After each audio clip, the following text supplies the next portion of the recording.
All right, my weebs, welcome back to the channel. So in today's video, we're just gonna be covering a little bit of the news that came out recently, and strap yourselves in because it is a bit of a doozy for anime fans out there. This announcement is equal parts terrifying and exciting, if I'm being completely honest. I mean, you can make your interpretation between the two, but it does seem the inevitable day has arrived at the great green gates of Konoha. It has been announced that Naruto is finally getting a live action adaptation. No! God, please, no! No! No! Okay, so let me just launch the conversation with this. My reaction to this announcement would have been vastly different if this announcement would have been made, let's say, 10 plus years ago. And I'm of course referring to the past few traumatic experiences that we of anime fans had to share due to the previous live action adaptations that have been made before.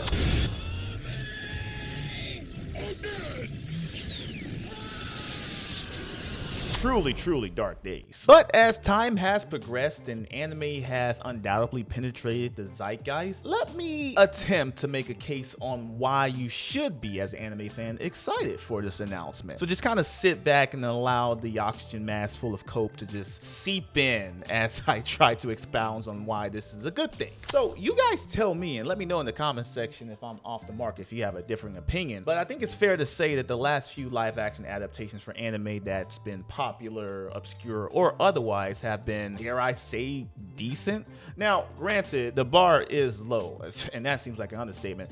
The bar is in the fucking dirt. But looking back at the past few endeavors that we have, I do believe there is cause for us weeps out there to look at this recent news with maybe just a modicum of optimism. Let's just take stock here, right, of the examples that we have recently and maybe beyond too as well. So just to name a few, and feel free to drop a comment in the comment section about one that you enjoyed in the past few years, but obviously the most notable one being Netflix's live action One Piece. Now, personally, I wasn't the biggest fan of this interpretation, but I can still recognize the daunting task of bringing one of the most eccentric worlds of anime to live action, and it's doing a commendable job too. For one, the One Piece heads seem to be, for the most part, enjoying the show, and for two, viewers outside of the anime community are liking the show, or at the very least intrigued by the show. Now, that's the trick you got to pull off with a lot of these live action adaptations. If you can bring eyes outside of the bubble into the bubble to make them fans and maybe get into the original material, I think that's ultimately the hat trick you have to pull off. Another one that I thoroughly enjoyed is also on Netflix is the live action Bleach. Now, it is a movie, it's not episodic like One Piece is, but I do think Bleach, out of the big three, you know, Naruto, One Piece, and Bleach, I think Bleach is probably primed or set up to succeed more than the other two, just due to the fact of how grounded it is. And it being like a supernatural series, it can kind of play into like that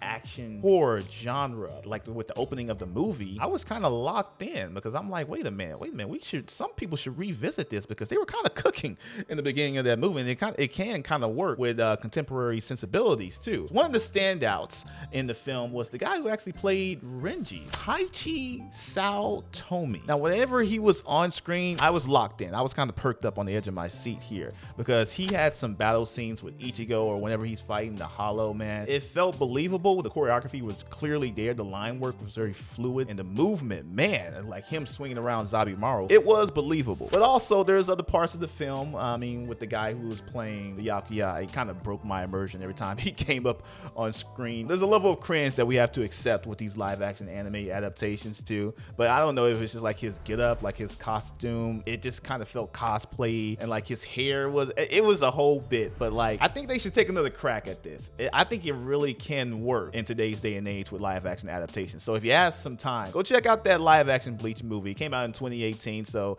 it's not that far off. It doesn't look like it's dated or whatever, but I really think they cooked with that one. Yeah, you guys should go check that one out. So just to list off a few others here before we get into the Variety article talking about the Naruto announcement. Battle Angel Alita. I saw that one with my friends in theaters, and we were thoroughly surprised. We actually liked that movie a lot. I actually bought it on Blu-ray as well as sitting back there on my shelf, but I do find myself revisiting that one from time to time. I also hear there is a sequel in the works too. I guess you have to keep a lookout for that one, but yeah, I'm excited for that one. Rurouni Kenshin, that one has like 5 titles.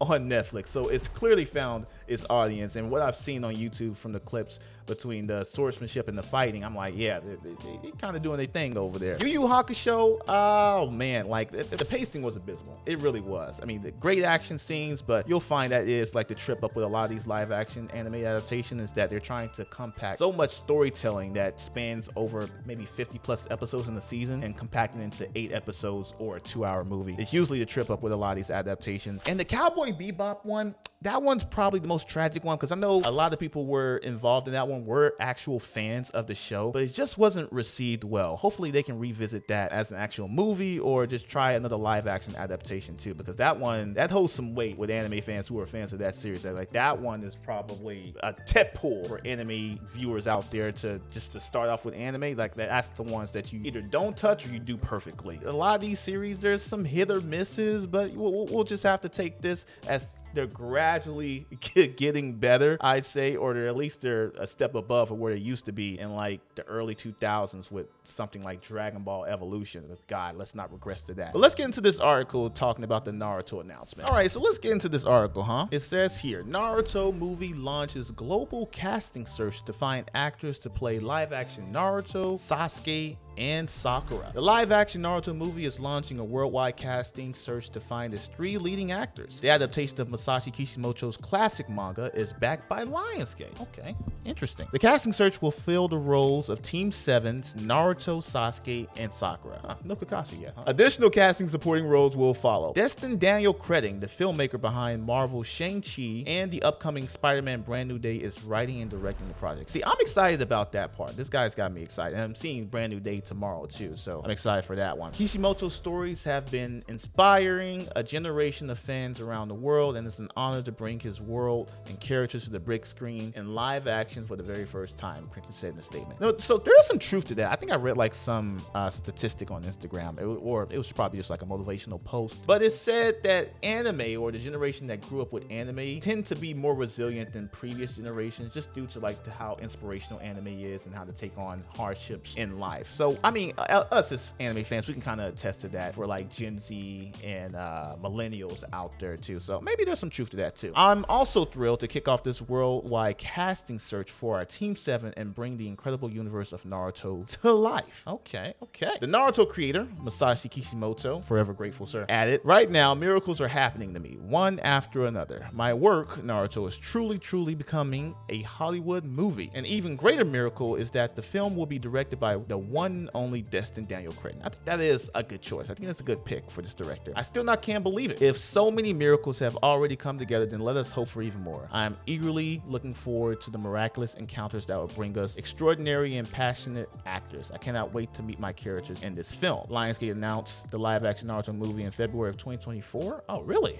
I'm hella late. The manga has printed over 250 million copies in more than 60 countries. It follows the adolescence of Ninja Naruto Uzumaki, who dreams of becoming his community's protector and leader, known as the Village Hokage. So yeah, I wonder how much involvement Kishimoto is actually going to have with this film. Is he actually going to have a helping hand the way that Oda is having in the live action adaptation of One Piece here? My only concern is how they're going to break up the story. I might do a separate video for this as well, because I think there is a format you can actually kind of follow, just kind of based on the arcs. At least for Naruto, the casting description and what they're going for is male 16 to 20 to play 16, mixed race Asian, lean, athletic physique. He is expressive and energetic, incredibly impulsive, talks too much, laughs at weird moments, and doesn't care who hears him, but you'll never meet anyone with a bigger heart. He has a strong sense of righteousness and a mouth that gets him into trouble. Underneath the attitude is a kid who's felt out of place his whole life, and the secrets of his past are a source of deep pain, but they drive Naruto to adapt and keep forging ahead to claim his place in the world. Experience in martial arts, dance, movement, gymnastics, or parkour is a plus. Must speak English fluently, and any accent is okay. I kind of want to just kind of break down that description. So male 16 to 20 to play 16. So I'm wondering why so older, you know, because they can have a chance here to kind of break this up into a franchise. I think that you should be aiming around the same age bracket as Daniel Radcliffe and Harry Potter. Like, just really start them young. So first off, you can get these young actors under contract. But to play 16, I mean, Naruto was 16 in Shippuden, you know? Like that's like part 2 Naruto. I think they should be aiming to go a little bit younger, because I did bring up Daniel Radcliffe in that analogy here, but you can actually kind of have a generation grow up with these movies if you break it up right. Like, it can really have like that young adult book adaptation effect on a young audience and get people into this franchise and invested into these characters. Yeah, so I think 16, maybe a little older. Again, like, take this with a grain of salt. I'm just like this Instagram post that I saw covering the news here. But mixed race Asian, I know there's going to be some controversy around this. People saying he should be white, other people saying that it's anime, it should be Asian or mixed race Asian here. I mean, Naruto's ethnicity is not really a defining factor for him as a character in the story, you know what I mean? I'm fine with either way, and I think this description here, mixed race Asian, is probably something to appease the overall outrage that this probably is going to cause. I mean, like, in this day and age, yeah, it's going to be a hot topic. Lean and athletic physique. Now, that's obviously a given. I mean, the amount of fight scenes in Naruto, yeah, your kid actors are definitely going to be moving and grooving. And just for me, the fight scenes in Naruto are top tier, probably the best I've ever seen. Like, these kids, they throw hands in this series. But just getting to like some closing thoughts here. The director, Daniel Destin Cretton. I love this choice. I really do love this choice. Seeing what he did with Shang-Chi and possibly bringing that over to a project like this here. I mean, what I'm visualizing here is the bombastic element, like the spectacle that is the MCU, mixed with kung fu cinema that can possibly, if executed right, be this live action Naruto adaptation. That really gets me excited. It really does. I like just some iconic moments, you know, Team 7 encountering Zabuza for the first time in live action, or Rock Lee dropping the weights, or Sasuke versus Orochimaru, or even just the story of Sasuke and like his relationship with Itachi and like the collusion between the village elders and wiping out the Uchiha, just like seeing that in live action. And not only that, but other viewers who are not familiar with the story or invested in these characters that we are. I would love to get some outside perspectives and see how like the general public or people outside of our bubble kind of take that in. Like, this could really be, again, if executed correctly, I think it could be really a modern hit for moviegoers out there. We just have to see how it's done, because I know for fans, right, who love these series years and years and years, you know, there is like a knee-jerk or a subconscious reaction that we have to live action adaptations, that we have to take a fine-tooth comb and go through the adaptation to see if everything was faithful, the lore was accurate, the characters were true to the writing. But for Naruto, right, if we're talking about breaking it up into movies, I think it is actually set up to succeed just from the amount of filler. I mean, that's probably the one main complaint that a lot of people who watch Naruto is the amount of filler. You can probably cut down on a lot of this stuff and have it succinctly for maybe a trilogy of films, or maybe like Harry Potter, maybe a franchise of films spanning more than 3 movies. We just have to see how they do it. I'm not sure how much Kishimoto is going to be actually involved in this project, to the extent of someone like Oda, who has like a guiding hand on the One Piece live action on Netflix. Needless to say, I am very excited. I'm very excited to see it, I gotta say. Yeah, so for right now, we just have the casting call out globally. I'm going to be heavily anticipating that first trailer to see what they cooked up here, man. But let me know what you guys think in the comment section below. Did I kind of sway you from terrified to excited? I plan on doing a video on how they can kind of break up part 1, at least part 1 of the Naruto story, and the perspective arcs that has been laid out in the series, and try to formulate that into like a 3-movie trilogy arc. Planning on that video now, but what do you guys think? Are you excited, or are you still like, no?